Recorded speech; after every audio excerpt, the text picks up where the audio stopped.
It's time now for Media Watch. James Creedon is here. We're looking at the story regarding Amanda Knox, of course, the woman who was acquitted yesterday by an appeal court in Italy of any role in the murder of 21-year-old Meredith Kercher back in 2007 in Perugia.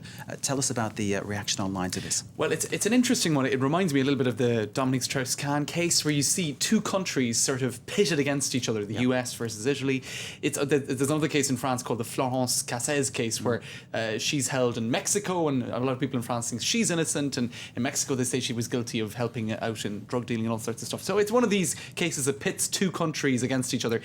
So the US reaction really has been very much for Amanda Knox all along, Right. isn't it? Saying that, you know, she's a poor American girl who's been the victim of an Italian justice system. And what we're seeing now is basically in the US media, people saying that just she was scapegoated initially. If we have a look online, the Los Angeles Times, the scapegoating of Amanda Knox, that's their take on it. The Guardian has had some interesting coverage on it too, all very anti the Italian justice system and the prosecutor Giuliano Mignini. Now, this guy, Douglas Preston, says that there was such a rush to judgment because it was basically to save the face of the prosecutor, the police, and the judiciary. Their reputations were relying on this case, so they perhaps didn't take into account some of the lack of evidence, basically, and they pursued it despite that lack of evidence, or the lack of, I suppose, clinical proof. And this guy, he is the prosecutor. You can there's a photo of him there, Giuliani Mignini. He is coming under fire from all sides. Also, another article in The Guardian about this today, they are critical of the Italian media for not investigating the person of Rudy Gueda enough. Now, Rudy Gueda is the guy who is actually in jail for this crime. It's been pretty much confirmed that he was one of the murderers.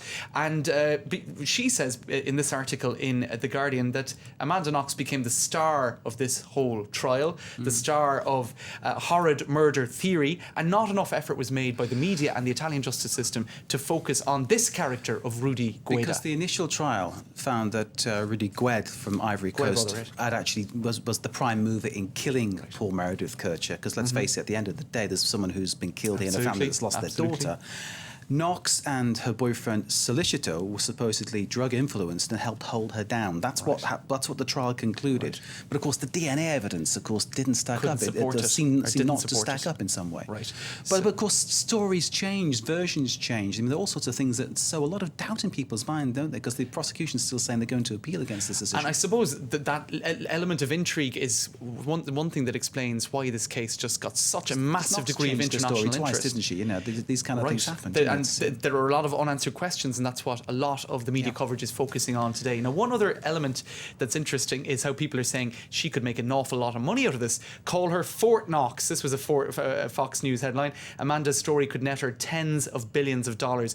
That was one of the criticisms, actually, in the Italian media. They're saying she is now going to become a star back in her home country, despite the fact that there are still a lot of grey zones. Now, one other point that should be brought up, in the media frenzy and flurry to get the information up online, because this was the biggest story really on most of the rolling news channels yesterday, but there was such an effort to get the result out fast that the Huffington Post UK, the UK version of the Huffington Post here, points out that a lot of media got it wrong. Because what seems to have happened is reporters were put under pressure to have two versions of the story ready. They then tweak those the version that was correct depending on the actual outcome, and that's what would go up on the website, so it'll be referenced on Google News and you get loads of hits on your website. And unfortunately, some media got that wrong. They put out the wrong version. I listened to the actual announcement, and it seemed at one stage that Amanda Knox thought that she had been re-condemned to serve the so there was some confusion in the way it was announced as well. There was confusion as well, but certainly there you go. So you can understand why mistakes happen. James, thank you very much indeed. That was James Creedon with Media Watch.